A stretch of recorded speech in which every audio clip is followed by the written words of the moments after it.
महाराष्ट्र शाही न्यूज मराठी, बातमी मागची बातमी, शोध सत्याचा।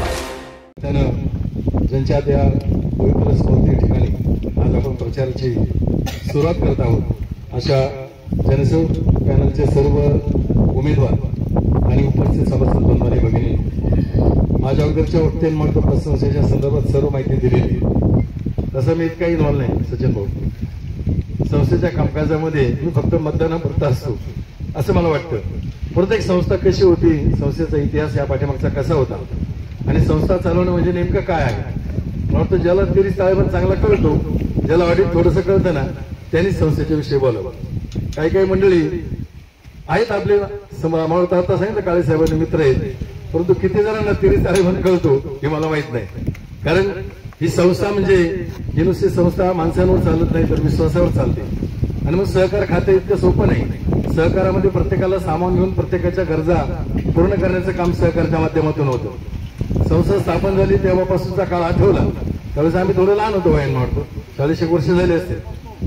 तर तेव्हापासूनचा काळ जर संस्थेचा पाहिला तर ही संस्था नेमकी का स्थापन केली गेली, या संस्थेचे काही उद्दिष्ट असतील आणि त्या उद्दिष्टांचा पाठलाग करून मुंबईमध्ये आपला सर्व घाटमाथ्यावरचा माणूस त्या ठिकाणी एकत्र आला आणि आपल्या, कारण बँका त्या काळामध्ये कर्ज देत नव्हत्या, कुठल्या प्रकारची पैशाची उपलब्धता होत नव्हती आणि म्हणून या संस्थेच्या माध्यमातून शेअर गोळा करण्यापासून तर ही संस्था आज पण 100 कोटीच्या पुढे ज्यावेळेस तुमचा टर्नओव्हर जातो त्यावेळेस त्या संस्था अतिशय महत्वाच्या असतात, त्या सांभाळणं अतिशय महत्वाचं असतं।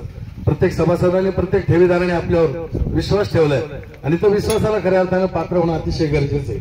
आणि मग हे सर्व करत असताना मगाशी सांगितलं की संस्थेची खरी निवडणूक बिनविरोध व्हायला पाहिजे होती, काय अडचण होती बा, काय याच्यामध्ये इन्कम सोर्स आहे का असा फार मोठा की तरच मला काहीतरी मिळेल, मग तसं काही नाही। या ठिकाणी ज्या ज्या लोकांनी आपला पैसा या ठिकाणी ठेवलाय, ज्या ज्या लोकांच्या गरजा पूर्ण होणार आहेत त्यांना खऱ्या अर्थानं सहकार्य करणं आणि या सहकार्याच्या माध्यमातून काम करणं अतिशय महत्वाचं आहे। फुलोले साहेबांचा इतिहास, फुलोले साहेबांनी संस्था मात्र शून्यातून मोठी उभी केली, आज कितीतरी शाखा संस्थेच्या पूर्ण महाराष्ट्रामध्ये काम करतायत। निश्चितपणाने या सर्व सभासदांचा विश्वास आज तुमच्यावर आहे आणि भविष्यातही वाढवता राहील।